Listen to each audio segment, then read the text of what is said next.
to the Copy Blogger Podcast. My name is Tim Stoddart. I am once again joined by Ethan. I hope everybody had a great week. What's up, Ethan? How are you? I'm doing good, man. Happy Friday. How you doing? I'm great. Oh man, I forgot to tell you. I'll actually have to send you the video.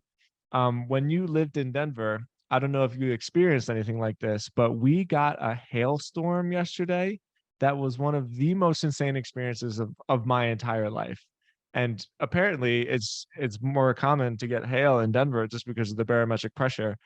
Uh, I don't know if anybody knows how hail actually becomes a thing, but it's really, really interesting because it's summer and it was super hot yesterday and there was ice falling from Wow. the sky the size of golf balls. I'll send you a video. Wait until you see this. It was one of the most wild experiences I've ever had in my life.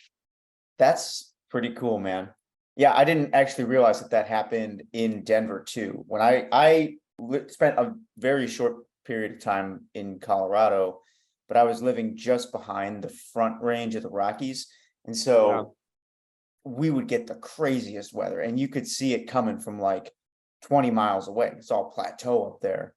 But same thing, heat and then rain and then snow and then heat again and then freezing cold all in the same day. It's just wild.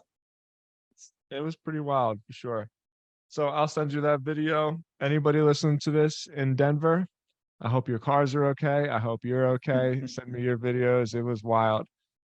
Okay, let's get into this one. I am more excited about this episode than any episode that we've recorded.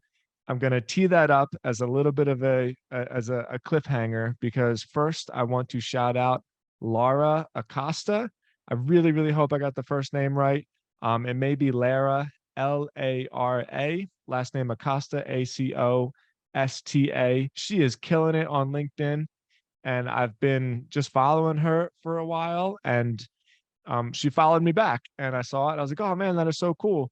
And so I sent her a DM, and she immediately started giving praises to the Copy Blogger. Excuse me, obviously to our podcast. I'm looking at the website right now, which is why I like spoke about ourselves in the third person.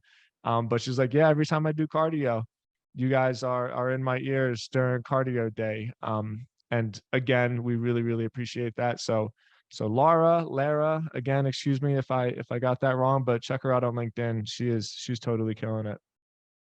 That's awesome. Yeah, thanks a lot, Lara. That's awesome. I actually wasn't going to shout anybody out because I hadn't thought about this before the show, but you're reminding me that like literally right before coming in to record here, I had a great conversation with this guy named Chuk. That's a shortened name, but he goes by Chuk, which is Chuk. He is a community builder in Austin, and he listened to a couple of our podcasts, but specifically the one that we did about Hampton launching. Cool. And such a cool guy. Just wanted to say, Chuk, thanks for listening, man. And if you guys are in Austin, just like I guess probably just Google his name. He hosts a whole bunch of events around there, and you'll definitely find him.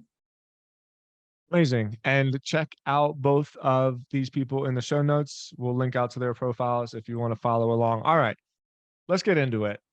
Yeah. Last night, I texted you and I Yep. said, "Hey, let's do a show about Peter Zeihan." Peter Zeihan is more of like one of these underground sleeper creators that is huge, but not a lot of people in our ecosystem probably know who he is. And you immediately said, "Whoa, Tim, get out of my brain." I was thinking the exact same thing. I've been doing a little bit of a write up on him. You and I have spoken about him a few times on the pod. I think that you and I are interested in the relationships of countries and geopolitics. Not that this is a political show by any means, but it's going to be the framework as to what Peter Zeihan talks about as well. But more than that, he he does so many things that are so unique and so uniquely him. And man, I've been really inspired by what he does, and I'm so excited to talk about it. So I'm pumped about this. I don't even know where to start. Help me out here. Same. Yeah, no, I got a great question I want to ask you in a second, but I will just confirm for a second that that is exactly what happened. And just another great example of how, for some reason, you and I like end up on the same wavelength without even meaning to. That was hilarious that you texted me that. We're going to get into why Peter is such an interesting creator. He's somebody who's been on my radar for a long time, and he's somebody that I've been breaking down recently. But before we get into his business as a creator, I would probably I want to say one thing, and then I want you to set one thing up for people. So for the people who do know who he is, Peter is a controversial character because he focuses on geopolitics. So, if you're on his side, you're going to love him. If you don't agree with a lot of what he says, you're going to hate him. I think for the bulk of this show, we're going to stay outside of the politics for the most part and just explore who he is as like a creator and like a personality. Because whether you like his politics or you don't like him, there's a lot you can learn from him. So stick with us, even if you find him controversial. And then sort of the second part of that is, can you set up for people just a little bit more about what he does, like what he's known for among the people who do know him, and why he kind of captured your attention in the first place, aside from his work as a creator?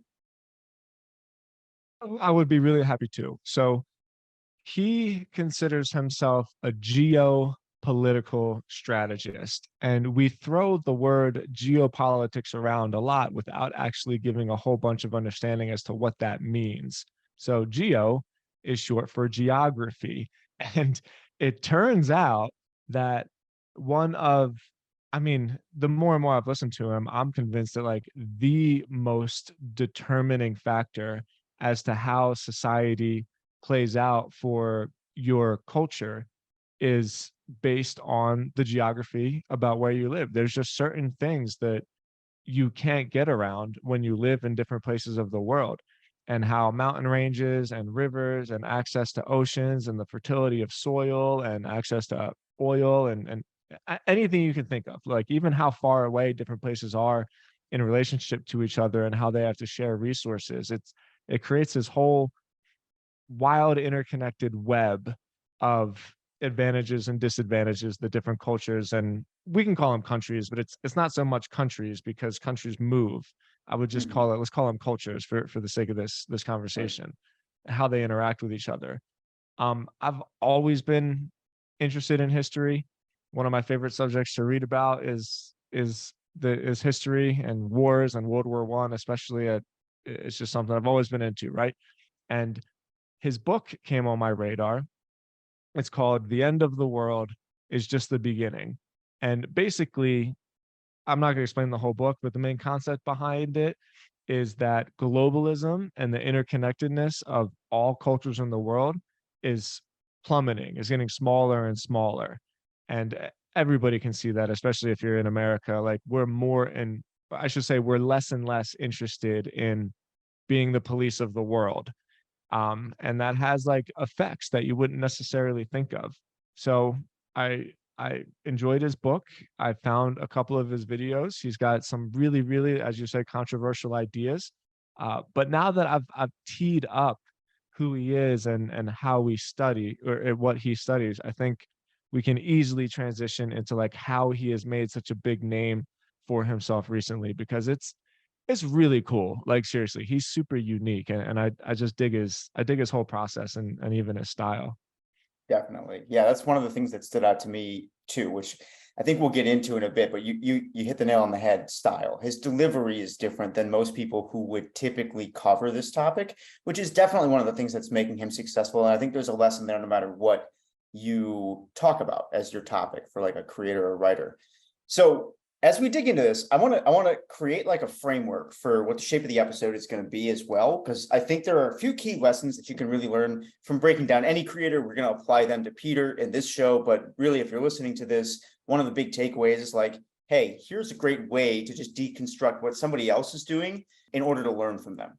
So before we dive any deeper, I'm going to just give a little bit more background on who he is. I'm going to actually provide a counterbalance too. So people who are listening to this, who already know him and they're like, dude, this guy's full of shit. I can't stand Peter. These guys are morons for believing him. Look, I will acknowledge that stance is out there, and I'm going to present the counter argument as well. And what we're going to do, well, I'll get into that in a second. So we'll present a little counterbalance just so that, you know, this isn't just the Peter Zeihan fan club show. I'll give a little bit of background as to why I still think it's a good idea not to write him off, because as you've mentioned, he has some pretty interesting and unique background qualities that make him especially qualified as a creator. So we'll get into that. We'll get into the business model. How does this guy actually make money doing what he's doing? Which I think it's a slight variation on something that we've talked about on this show multiple times. So it'd be really cool to see that applied. And then I would love to talk just a little bit about like how he's growing and what his publication stuff looks like. Because to me, the reason that I nerd out on his work is the research process behind it. I'm so curious about how he does that. And this is something that I'm still kind of uncovering, but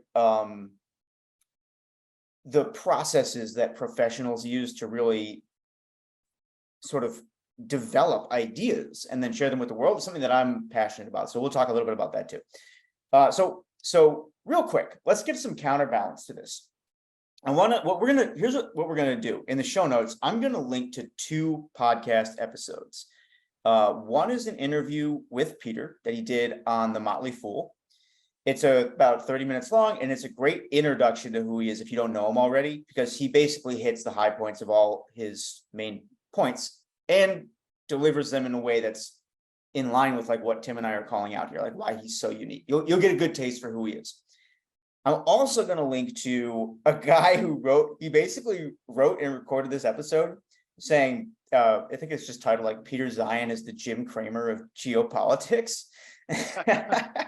And if you don't know who Jim Cramer is, he's like a stock picker TV personality, notorious for being wrong. I've never verified this myself, but there's something called like the anti-Cramer index, which basically just does the opposite of whatever he calls out. And it's up, I don't know, like tremendously or something like that. So this person was very critical of Peter's work, and we'll link off to both of them so you can hear both sides.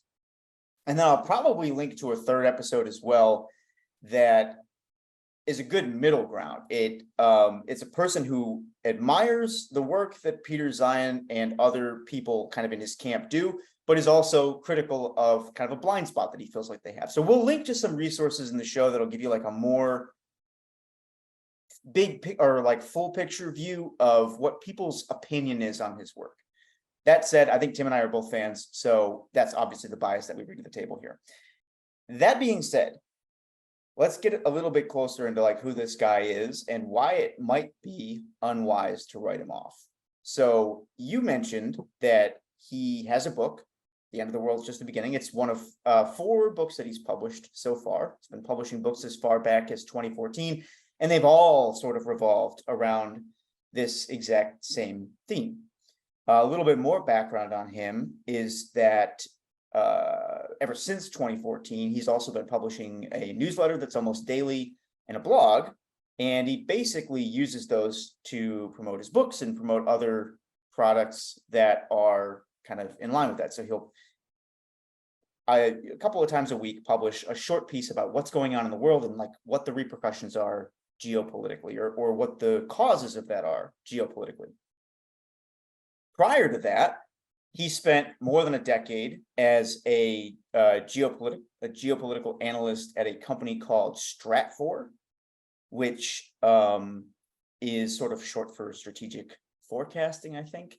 And it was basically this private research group that was based in Austin. And have you heard of these guys? Did this come up in your research at all? No, but I knew that he lived in Austin, so that doesn't surprise me. Yeah. I had never heard of them, but I think it might have just been like our generation was one step behind the news. So Stratfor was basically like the shadowy branch of the CIA. And for a long time, they were kind of unknown. And then they came into the public spotlight after a few like very public controversies. But this is basically a consulting group. And they had an information network that was global in reach. And they used to consult with groups like the U.S. Homeland Security, U.S. Marine Corps, Department of Defense, and then other groups like Raytheon, Lockheed Martin, major companies like Coca-Cola. What these groups do is they basically are in charge of developing information systems so that allow them to tap into things that are going on the ground all over the world and analyze risk across a few different domains. So they'll look at things like personal safety risk, right? Like an example of that would be, where are wars about to break out? Where is the physical security of people not very high? You could imagine why that would be interesting or important for governments to know, but it would also be important for like multinational companies to know, because they have employees in these countries, or their supply chains rely on these countries.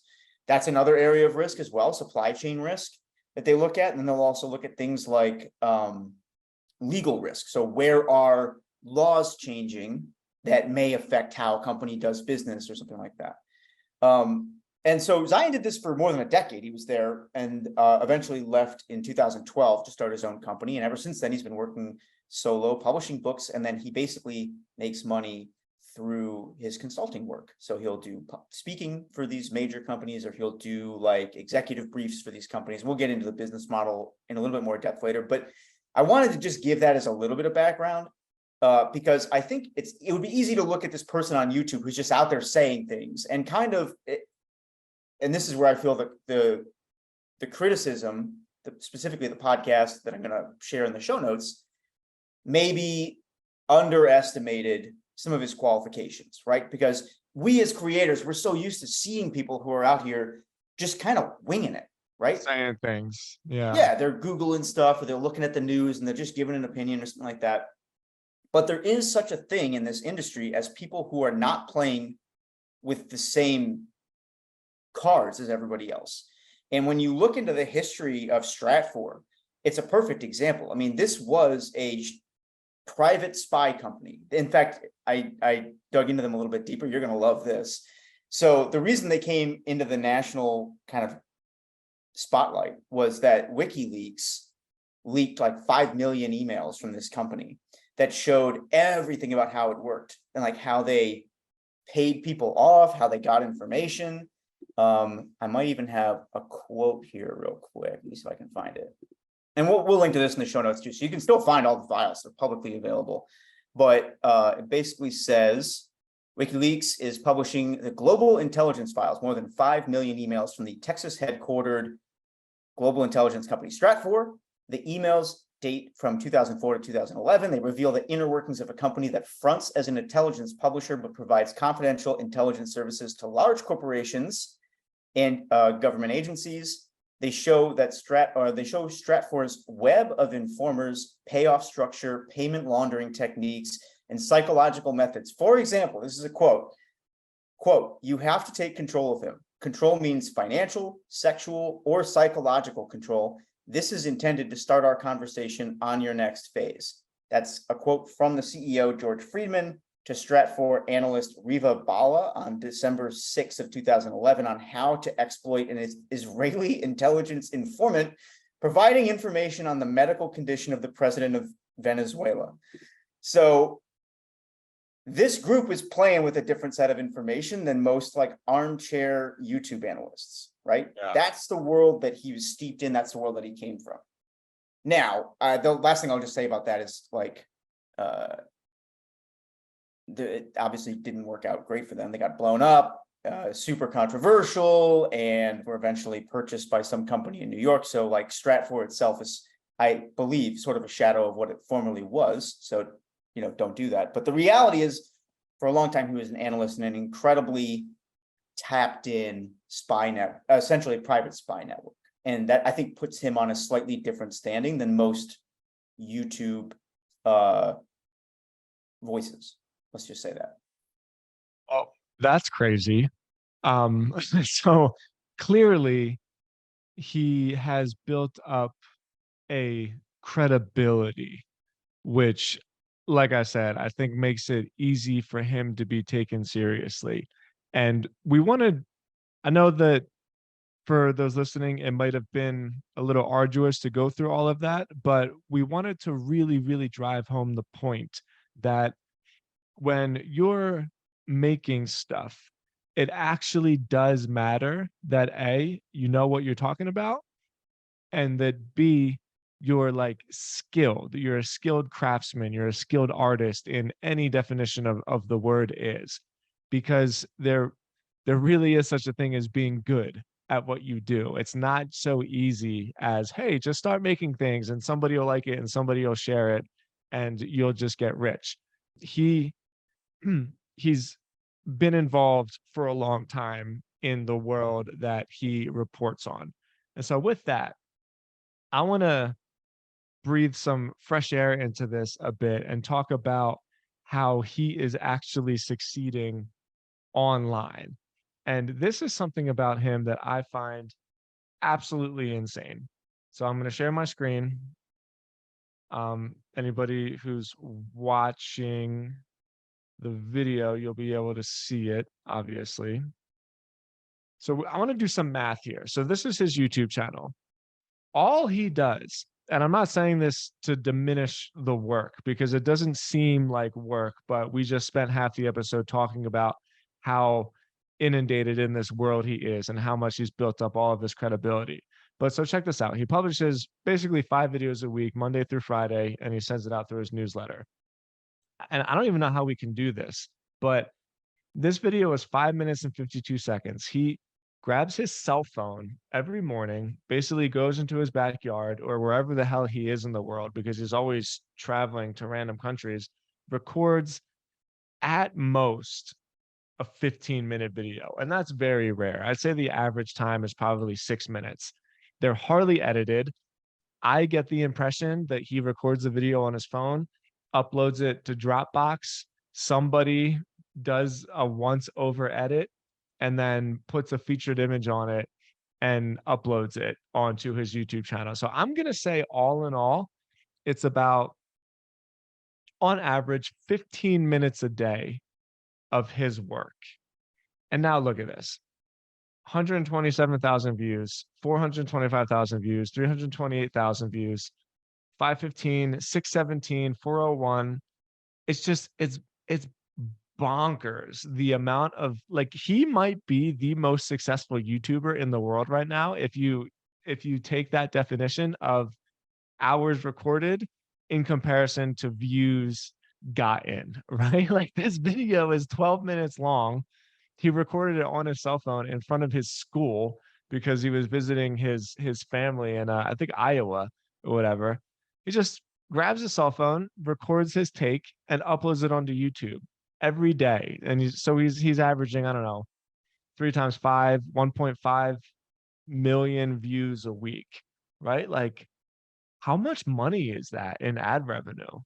I bet he's making more money on YouTube revenue than he is on his consulting firm at this point. It's absolutely insane how he figured out. The reason why he inspires me is just because he doesn't take it too seriously. And I really, really mean that. I struggle with publishing stuff and feeling like it's not polished enough, or like it doesn't live up to, these other expectations that I've set and compared to what other people that I might be competing against have done. He plays by his own rules totally. He just says, yeah, I'm going to record a video on my phone every day, and then I'm going to send it out to my email list, and I'm going to be might arguably the most successful YouTuber in the world right now that nobody knows about. I just think that is so cool. And it makes me want to not take myself so seriously as well. Yeah. Yeah, there's definitely something about this that I find inspiring. It's like similar, which is like it feels like, how there's this kind of fantasy among creators that, like, you're going to build an audience and then I'll finally just have my days to think and write, or like I'm going to think and I'm going to read and then I'm going to share ideas. It really feels like that's what he does. And I keep trying to dig deeper into how his operations, because I know it's got to be more complex than that. But if you look at the timestamp on that video screen that you were just looking at, it was shared 9 hours ago. We're recording this at about 4 p.m. Eastern. And so that means, let's just call it, what would that be? 5 hours before noon. What is 5 hours before noon? 7 a.m.? Yeah. So by 7 a.m., the video is live, but it's live and he's talking about today's news, which means somehow he gets up in the morning. Here's what I'm betting it is. I think it's like this. Gets up in the morning, has some kind of, diet of information. You scroll through super fast and pick out what the topic of the day is. Then he's almost always recording on a hike. So you get out for the morning hike, that's where he records, right? And then you maybe uploads to Dropbox while you're finishing the hike or something like that. By the time he gets home, the jump cuts have been done, the video is ready to go out. So you write up the newsletter real quick and you send it out for the day. That kind of seems to me like what the process is. But I admire that as somebody who would like much rather spend my time out kind of hiking and thinking about the things that I'm seeing and reading or consuming rather than, I don't know, managing like little details of a business. I think he's got a very interesting setup so far. So that's what I've been working to deconstruct. But I also think there's another lesson there for you, which you tapped on as well. It's for other creators, which is like, don't take it so seriously, right? So one of the things that's so compelling about him is not just that he has a counter narrative, but he's like hilarious in the way that he shares it. I always say he's kind of like a coyote trickster, you know? Yeah. So, and this may be the one redeeming quality for non-US listeners, right? Because Zion is like able to poke fun at the US just as much as he is anybody else. He's extremely critical of like both government factions. It's like he's like a man with no country, you know? And I think there's something to that, which is like,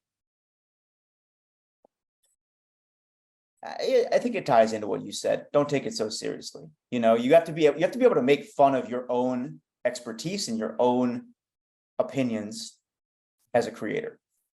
Totally. So there's almost a juxtaposition between him and I'd say like a Ben Shapiro, right? Somebody that sort of plays in this same exact space and has the whole YouTube studio set up. All of the edits are probably checked over and then checked over again and checked over again, just so their point is so articulately laid out. And how do I say it?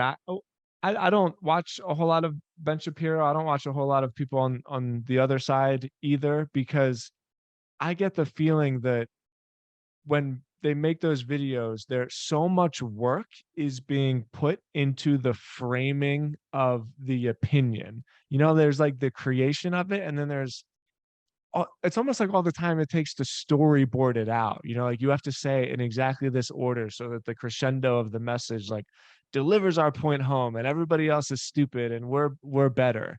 And that makes me uncomfortable. It makes a lot of people uncomfortable.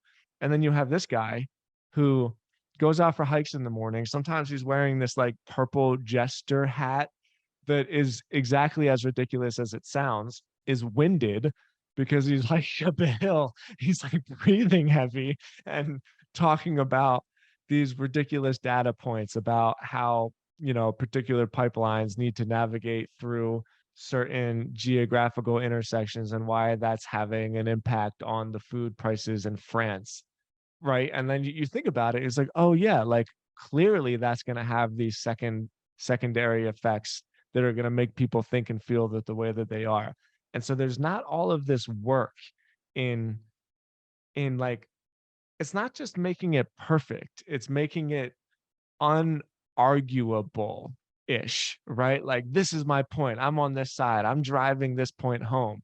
And there's this dude that's getting more views than all of them in a daily YouTube video on his phone with a jester hat on. And there's something about that that it's charming, yeah, but it just reminds me that if you know what you're talking about, you can do whatever you want.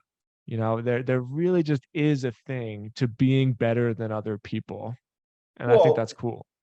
there's a part of that too that's like that's dealing in the truth. So if you're dealing in the truth, you're never always going to be right, and you're always never going to be 100% right. And like that's something that I think gets lost, especially on the political spectrum of entertainment. You were talking about it a second ago. It gets old, man. Like I enjoyed people like, I mean, I still enjoy people like Ben Shapiro or who's the young woman, Brett something. She runs the comment section. It's Brett something, but they're great. I enjoy them. I enjoy anybody who will bring like a breath of fresh air, a counter argument to the table. It could be either side, right? It's just got to be somebody who's looking at something that doesn't make sense and then like bringing a fresh perspective to it. And so as somebody who kind of sits in the middle, I can find that on both sides, right? But it gets old when that same person becomes incapable or like inflexible in their ideas or incapable of admitting where their own ideas have a shortcoming, which all of them will. Everybody Yes.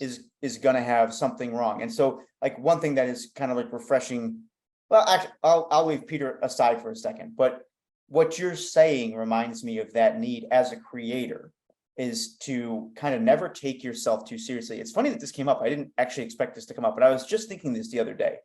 I was thinking, you know how Ryan Holiday made those Memento Mori coins? For people who don't know, Ryan Holiday, obviously, most people know Ryan Holiday, but you might not know that like one of his most successful products isn't necessarily a book. It's this like challenge coin that's got a skull stamped into it, and the idea is that you carry it around, and it's a reminder that you will one day die. So don't take life too seriously, right? Or do the important things. What I was thinking to myself is like, we really need that message, but we need another message too, which is like, you're never more than half right, or you're always half a fool in whatever your opinions are. And so I was thinking, you're hearing it here first. If anybody is more motivated than me, feel free to go out and make this happen. But I want to create a challenge coin, or I want somebody to create a challenge coin that's like half skull with the jester cap on. And then, oh, what was the other part? I forget.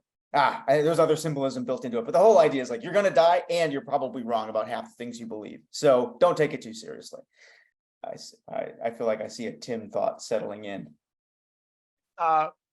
This is so random, and I don't even know if this is gonna come out in the way I intend it, but there's a YouTube channel that I subscribe to that comes on sometimes. It's called Charisma on Demand. And it's a great channel, actually. I really love it. They take like movie characters and actors and stuff that and real people and characters, people that have been universally decided upon to have charisma, right? Whatever the hell that means. And they did one on Tom Hardy. And one of the things that they said about him was that he doesn't act in a way that makes it so like he wants you to like him. He's acting in a way where you're deciding if he likes you. And as soon as I saw that, it made me think of the today's podcast episode, because that's Peter Zeihan kind of has that thing about him where he's not necessarily trying to make it so that you like him. You get this kind of impression that like he's deciding whether he likes you. And it's a weird flip on it. And it's, I don't know the guy by any means. It's just this approach that he takes to it, where everybody else, they're formulating these arguments and they're creating these like entertainment channels where it's like, I'm right and you need to like me. And if you don't like me, it doesn't matter because I'm still right. Like they're forcing the viewpoint that they want their audience to have about them out there. Like they're projecting their most desired appearance, where he's kind of the opposite way. Like he's actually not trying to make you like him. You get the feeling that in his head, he's always contemplating as to whether somebody else is full of shit or not. And I hope I explained that well. It was the first thought that came into my head when I watched this Charisma on Demand video. I was walking on the treadmill this morning, just getting loose at the gym. And I just, popped on that YouTube video. And as soon as I saw that, the first thing I thought about was like, oh, wow, that's such a cool analogy for today's podcast. And I don't know how to teach somebody how to do that, but it's pretty cool. That's a really interesting call out. I want to mention one or two other things that I think he does well that other creators would learn from. That specifically help with his business model. So we haven't really broken this down in detail yet, but here's how he makes money. By the way, for anybody who's new listening to the show, this is a model that Tim and I talk about in a lot. If you want the deep breakdown, look up our episode that's like how to get to 10,000. Oh geez, what was how to build a $10,000 a month business fast? Or I think so. It was one of the first newsletter? episodes that we've ever done. Oh my God. Well, I guess we're gonna have to link it in the show notes, but look in the show notes. We'll link to it. Anyways, the model is pretty simple. This is the model that virtually all media companies are built on. You have free products, front-end products, and back-end products. Your free products are monetized via ads. They're always your biggest audience because they're free. It's the lowest barrier to entry. And they are used as distribution to sell your front and back-end products. The difference between front and back-end products is front-end products are usually a little bit more broad and they're priced a little bit lower. Back-end products are much more specific and they're priced much, much higher. So for media, typically front end would be like 50 to 100 bucks a year. Back end is like 500 up, and it can go way up into the thousands and thousands of dollars per year. Okay, so that's the model. As you would expect, Zion's business fits perfectly inside of it. So here's basically what he's got. He's got a free newsletter, right? That's his main distribution. And then he's got Twitter and YouTube channels, and both of those promote the newsletter directly. So he's out there on social media, growing his newsletter audience via Twitter, via YouTube, and then also he does like a lot of interviews, so you can find him on other podcasts as well. The newsletter, as far as I can tell, doesn't monetize with ads. It's always free, and he actually makes a very big point of saying it's free, it's always going to be free, which is great. We talked about this in our 2 episodes ago as well. If you have a newsletter that is free, make it very clear that it's free, because people don't always realize that they can sign up for free. But I've gone through a whole bunch of different issues. The structure is usually the same. It's a quick shout out before linking off to the video of the day. And then usually there's some information about a charity that he's donating money to. And then there'll be some links to buy his books or webinars. And then that brings us into front and back end products. So for the front end, remember that's low cost, right? He's got a series of 4 books that he's getting royalties from. And then on the back end, that's 500 and up, he's got a series of webinars that he'll do on specific topics, like how to deal with inflation. So he's got, as I found 5 of them so far, they tend to be about $650 to $750 for access. And then he's got even more expensive, he'll have consulting and speaking, or speaking and consulting is probably, the prices probably go up in that order. Now, here's where the really smart thing is that I think all creators can learn from. And I realized this yesterday while I was listening to an interview with him. What he has done a really good, interesting job of is taking something that he's obsessed with and finding a way to make it relevant to clients that will pay a lot of money to figure out what you think about it. So the obsession started early. If you listen to, I just finished listening to his book, The Accidental Superpower, which I think was his first one. He talks about how as a kid, he was always obsessed with maps. Like even as a baby, he was obsessed with maps. And that's where this interest in geopolitics first got its root.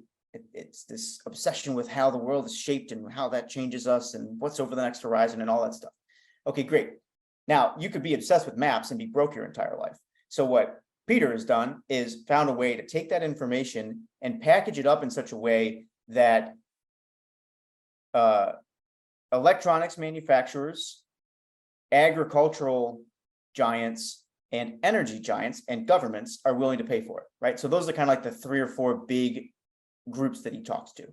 And when I noticed that, the thing in my head was just, that's such a good takeaway. Take whatever you're interested in and figure out how do I show that this is relevant to a group that's got a really big interest in, or a group that's got a lot of money and would benefit from knowing more about this. So I'll give a very specific example. In that last book, he was written back in 2014, and he's talking about the shale revolution. Now, most of us as consumers, when I think shale, I think fracking, I think dirty oil, right? What's interesting about the book, and I've never fact checked this, so somebody who's listening could fact check it, but he basically says, actually, there's never been a single EPA water violation against a fracking well. This is again back in 2014. So apparently, I'm going to get this slightly wrong, but it's like he was making the case that this is actually very clean technology, but for the oil executives who want to expand into this, they need to find a way to communicate that to a broader audience, right? So the takeaway there is like, oh, he was talking about this particular technology that he finds has a very interesting effect, but then he connected it to a super high-end audience. energy producers and said, hey, by the way, if you're interested in making more money off this, you're going to need to know how to position it so that this audience will buy in, and I can show you how to do that, right? And that might come across as sleazy, but the reality is, like, if you listen to the book, he's pushing them to basically invest more in making it cleaner and getting it over the line to make sure that it wasn't ruining water and stuff like that.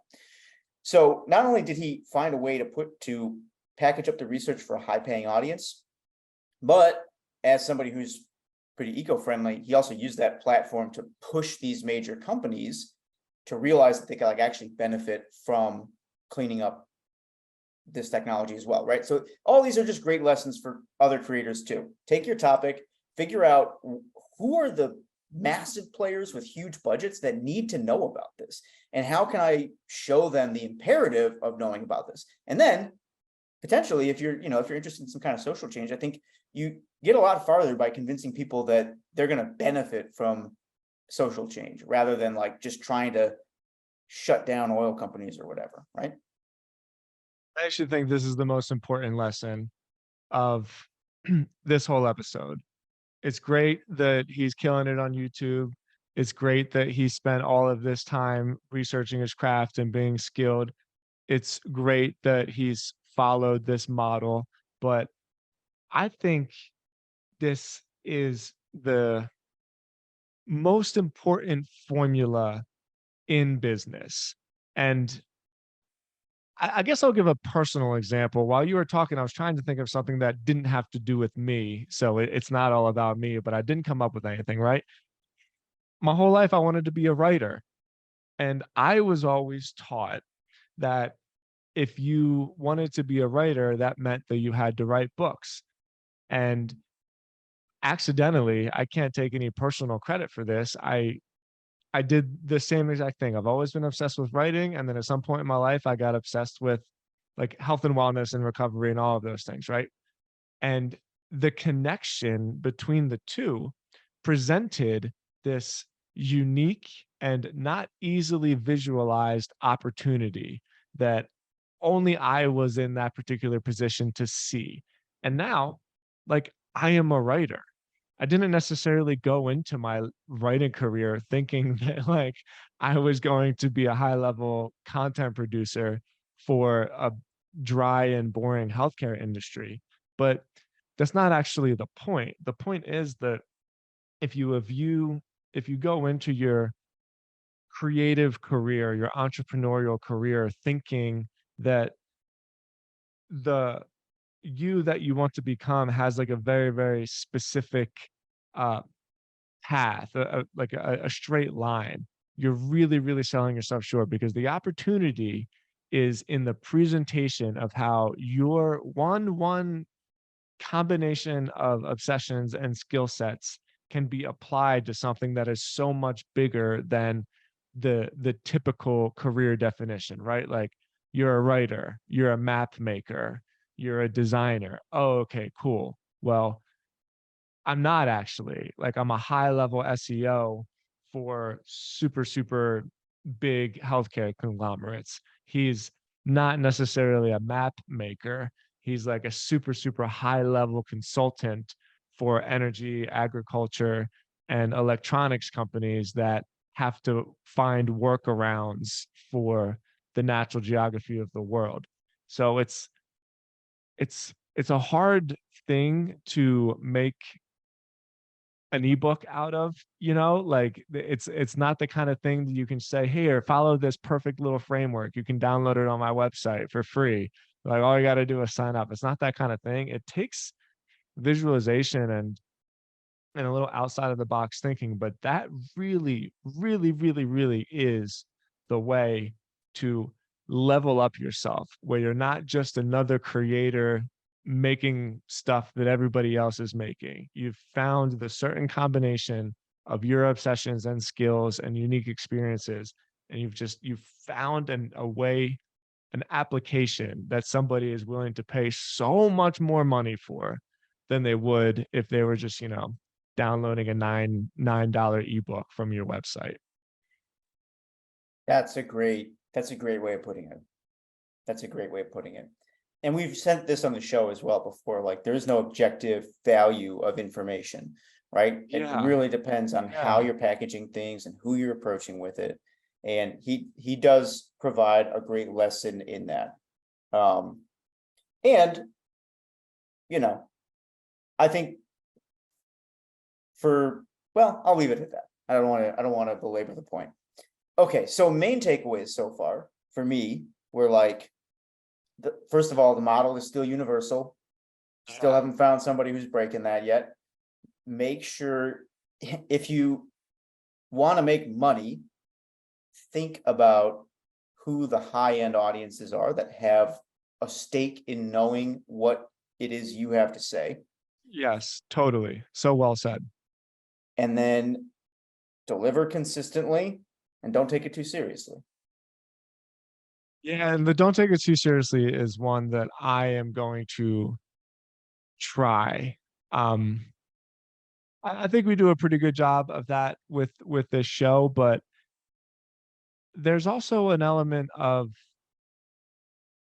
where you try so hard to fit this mold of what you think it's supposed to be, you end up blending in via professionalism, right? And there's a way to stand out. It's not just like don't pay attention to it, don't try that hard, whatever's going to happen. It's not about that. I'm not trying to let anybody off the hook. I'm not trying to say you don't have to really care about it. Just be yourself, be authentic, right? That's terrible fucking advice. Nobody wants the authentic you. They want the you that they expect to show up every day. But it's a combination of allowing yourself to be the you that only you are with just consistency. And he does that really well, and that's something that I'm trying to get better at. How are you getting better at that? Well, I've talked about it before, but seriously, those thumbnail images on my blog were like a huge step for me. Every single time I publish one of those things, every time. I love these images. These images are so great. You know, with video, this could be a whole nother podcast topic within itself, but I've been thinking a lot about podcasts and about video and about like vlogging because I'm having a hard time. I think vlogging is so unique to the person that it's probably a little more AI proof than some of the other things that we're going to see disruptions of. And I was thinking about how I can do that without taking it too seriously, without feeling like I need all the boom mics and the lighting to be perfect, or it's just this is my day and this is what I'm doing and these are the experiences that I learned. But but really I don't think I'm doing a very good job. But I think that's also a curse of writers, because you can write a 3,000 word essay and you have one grammar mistake in it and you get 100 email replies saying like, oh, by the way, you made a mistake here. And by the way, none of these people have ever said anything nice about like all of the work that you've done, but you make one grammar mistake. So mistakes in writing, they stick out a little bit more than mistakes in audio or video, but nonetheless, I don't have a good answer. Like I don't think I'm doing it very well, and I want to be better at it just so I can project my most authentic self. I'm surprised to hear you say that because I feel like of the two of us, you actually are the better at that. And I would also say, one benefit of embracing like authenticity as a public figure is that your audience becomes a little bit more forgiving of those mistakes as well. Like Yeah. if you want to be the person who's perfect, good luck maintaining that. Have you seen what's his name? Who's the comedian who went through like rehab recently and just came out with a new special?